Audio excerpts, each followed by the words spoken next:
18 months of blood, sweat, and code. All for nothing, they thought. A simple termination, a bonus, and they believed they could erase me. What they didn't count on was me walking out with the one thing they would never control: the truth. At 32, I had already built a name for myself in the world of artificial intelligence.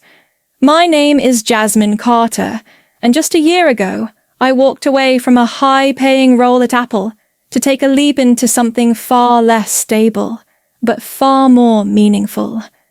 I joined a cybersecurity startup in Austin, Texas, called Nexacore Systems, a company that, at least on paper, offered the perfect playground for visionaries like me. It was a risk, but one I took willingly.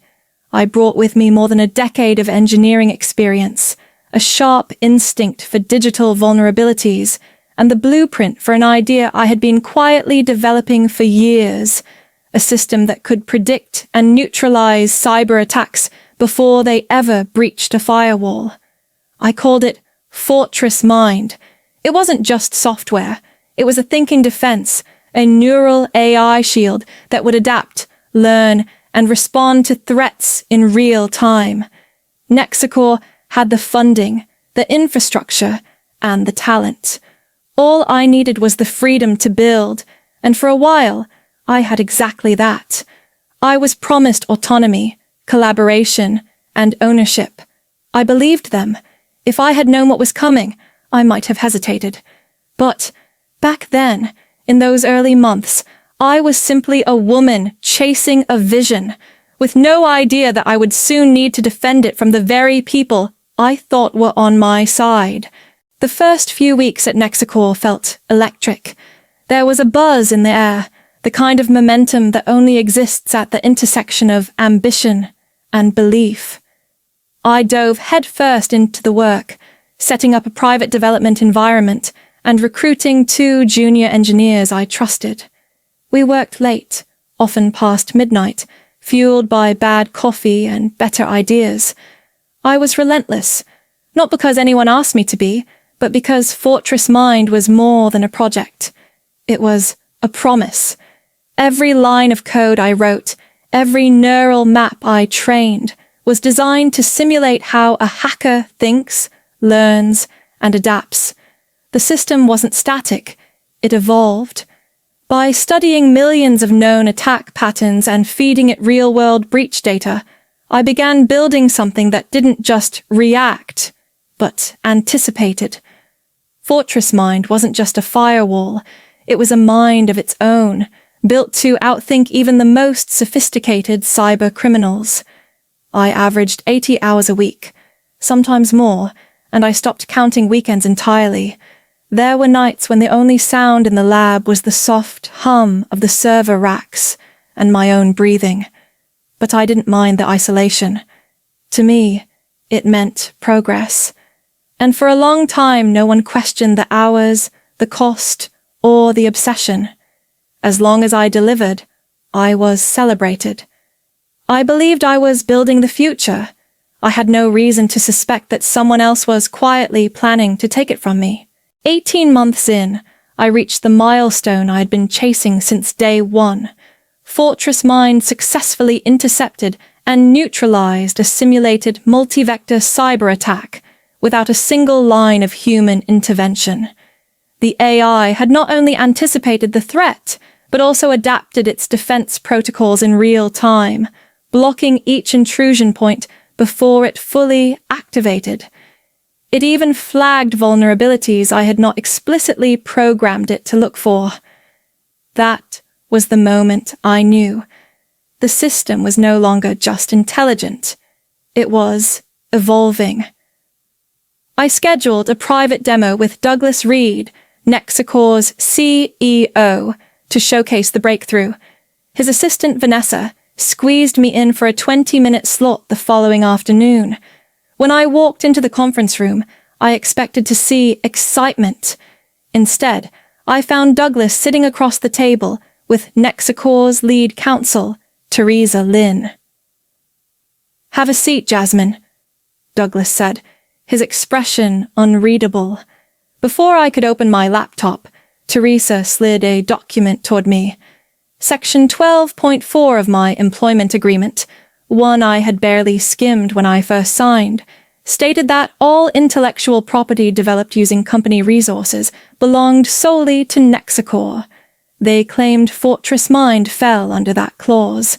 I countered that the idea predated my employment. Teresa dismissed it. Then came the blow. I was being terminated, effective immediately. As a thank you, I would receive a $250,000 bonus once Fortress Mind launched. They smiled like they were doing me a favor. But I sat there, silent, already counting down to what would come next. They thought they had me cornered. What Douglas and Teresa didn't realize was that I had stopped trusting them months ago.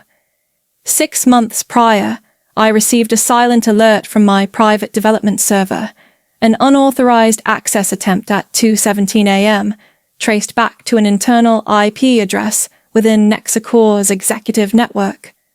Nothing was copied, nothing was changed, but the breach was enough to shift something inside me. I knew then that Fortress Mind was more valuable than I had let myself admit, and that someone, likely Douglas himself, was already weighing how to cut me out. From that moment on, I began building quietly, not just Fortress Mind, but protections around it. I integrated hidden authorization layers, embedded behavioral verification modules, and created trace logging scripts that would document every unauthorized interaction with the system. The AI was already smart, but I made it paranoid by design. If anyone tried to repurpose it without my clearance, Fortress Mind wouldn't just resist. It would document, flag, and quietly defend itself. I also compiled a detailed digital paper trail showing Fortress Mind's origin. My old cloud repositories, time-stamped sketches, GitHub commits dating back 3 years before I ever signed with Nexicor. It wasn't about legal revenge. Not yet. It was about control. So when Douglas smiled that polished CEO smile and told me my services were no longer needed, I nodded, handed over my laptop, and walked out the front door with a cardboard box in my arms. But I wasn't walking away empty-handed. I had left behind a trap, one I knew he would walk straight into. The next day, just before noon, Nexicor held a closed-door investor demo in their high-security presentation suite. Fortress Mind was the centerpiece, the company's crown jewel. What they did not realize was that 10 minutes into the demo, a safeguard I had embedded would quietly activate. It started subtly. The system began flagging irregular traffic patterns within Nexicor's internal servers. Harmless metadata, but enough to raise eyebrows. Then, it escalated. Fortress Mind turned inward, identifying the company's own infrastructure as hostile. Proxy servers labeled potential breach vectors, encrypted backups flagged as unverified exfiltration nodes. Hundreds of false positives flooded the interface in under 90 seconds. CPU usage spiked. System load doubled. The user interface locked. Fortress Mind had effectively shut down its own presentation, claiming that the biggest threat in the room was Nexicor itself. What they assumed was sabotage was, in fact, the system working exactly as intended. The AI had learned to question not just external attacks, but suspicious internal behavior, especially when its creator had been forcibly removed from the authentication chain. I had designed it to recognize that absence as a potential threat. By 5:30 p.m., my phone rang. It was Vanessa, her voice unsteady. "Douglas wants to see you. It's urgent. A car is on the way." I let the call hang in the air for a moment before answering. "I'll be ready." That night, I did not scramble, panic, or even rehearse what I would say. I simply put on a jacket, slipped the flash drive into my pocket, and waited by the door. The system had made its move. Now, it was my turn. 40 minutes later, I walked into Nexacor's executive boardroom. The energy was different now. No suits, no smiles, no legal counsel. Just Douglas Reed, pacing behind a long glass table, his blazer tossed carelessly over a chair, sleeves rolled up, eyes bloodshot. He didn't offer a greeting. "Fix it," he snapped the moment the door closed behind me. I took my time sitting down. "Fix what, exactly?" "Don't play games, Jasmine," he hissed. "You sabotaged the demo." I raised an eyebrow. "How could I? I was escorted out, remember? No access, no devices, no interference." His fist slammed the table. "The system crashed itself. It started generating phantom threats, internal reports, ghost diagnostics. Fortress Mind imploded in front of our investors. We lost the room." I leaned back, calm. "Sounds like a technical issue." He glared, jaw clenched. "You're enjoying this." I didn't deny it. "What did you expect? You removed its architect and left the AI without trusted input. It did what it was built to do, identify threats." Douglas rubbed his temples, trying to regain composure. When he finally spoke, his voice had softened, forced politeness replacing rage. "Look, maybe we were hasty. I'm willing to revisit terms, co-create a credit, additional compensation, even equity." I studied him for a moment. "What happened during the test run? Exactly?" He hesitated. "It flagged our own infrastructure and started compiling internal ethics reports." That made me smile. "Then Fortress Mind is working perfectly." He stared at me, the first hint of real fear crossing his face. The system had turned on him, and he had no idea how to turn it back. Douglas exhaled sharply, trying to collect himself. "What do you want, Jasmine?" His voice was tight, filled with barely contained anger. I took a deep breath, then leaned forward, folding my hands in front of me. "I want what's mine," I said simply. "Full recognition as the creator of Fortress Mind. 50% of all related patents and intellectual property, a seat on the board to oversee the ethical deployment of this technology, and $8 million in damages for your attempt to steal my work and terminate my contract unfairly." He looked at me, his eyes flickering with disbelief. "That's extortion." "No," I replied evenly. "It's negotiation. Extortion would be me sending those ethics reports to your investors and the Securities and Exchange Commission." I leaned back, letting the weight of my words settle in the air between us. He clenched his jaw, his hands trembling as they gripped the edge of the table. "You can't prove any of that." I tilted my head. "I don't need to. Fortress Mind has already documented everything. Unauthorized server access, file modifications, internal misconduct, all logged and time-stamped. The truth is right there in black and white." Douglas's face went pale. His mind was racing. I could see it. He knew what I was capable of now, and he realized he had underestimated me from the beginning. He sighed, long and heavy, shoulders slumping in defeat. "Fine," he said, defeated. "You want your terms? You'll get them, but you fix the system first." I smiled, watching him unravel. "It doesn't need fixing," I said softly. "It just needs the proper authorization protocols. Consider this a gesture of good faith toward our new partnership." I reached into my pocket, pulling out the flash drive containing the fix. The next morning, I arrived at Nexacor's headquarters as the newly appointed Chief Technology Officer and co-founder. The building, which had once seemed so cold and intimidating, now felt different. There was power in every step I took. It wasn't just the position I held. It was the sense of victory I carried with me.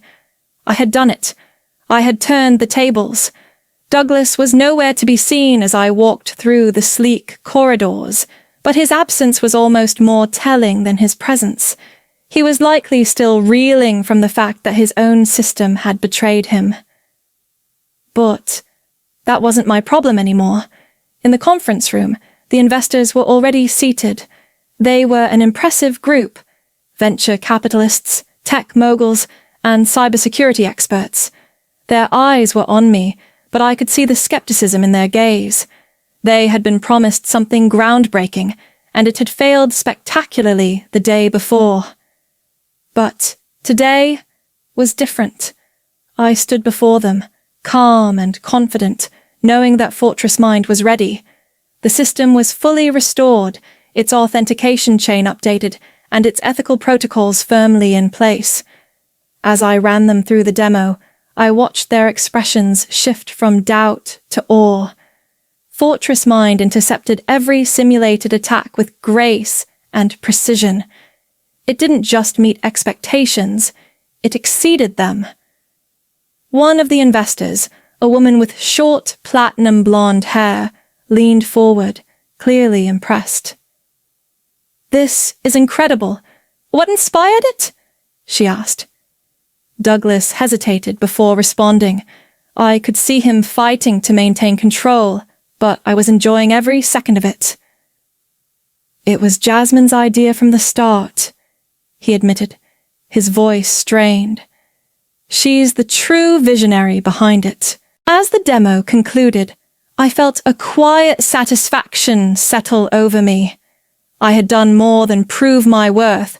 I had claimed my place at Nexicor, not just as a technical leader, but as someone whose vision had shaped the future of the company. Fortress Mind wasn't just a product now. It was a testament to everything I had fought for. Douglas stood beside me, forced to swallow his pride as the investors asked more questions about the technology. It was clear they had come to see me as the driving force behind this success, and he was just a spectator in his own company.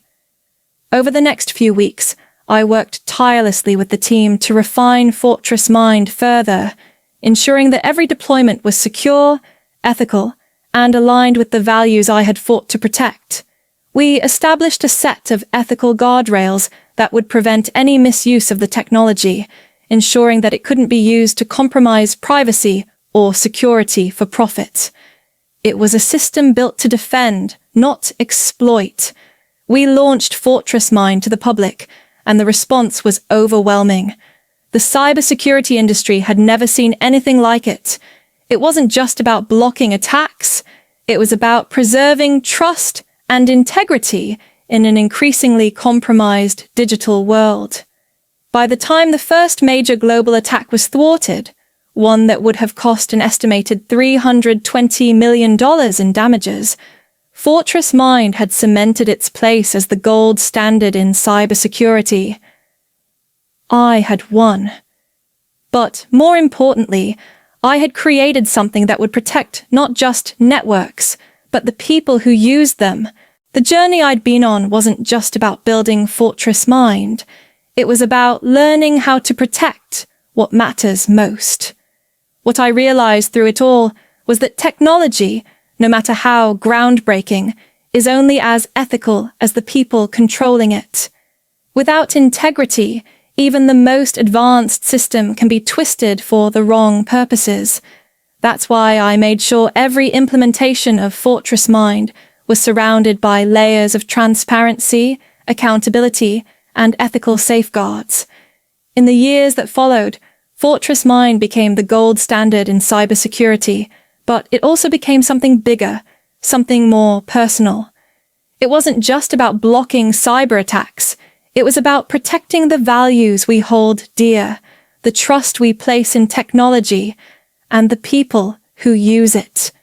It was a reminder that the real challenge isn't just creating something innovative. It's ensuring that it evolves and adapts without compromising its core principles. Looking back, I sometimes wonder if I could have handled things differently, if I should have fought back earlier, taken legal action, or made a bigger scene. But in the end, I know I did what I had to do. I stood up for myself, my work, and the integrity of the technology I had built. So, I ask you, what would you have done in my place? Would you have fought back or walked away? Whatever you choose, always protect what you create.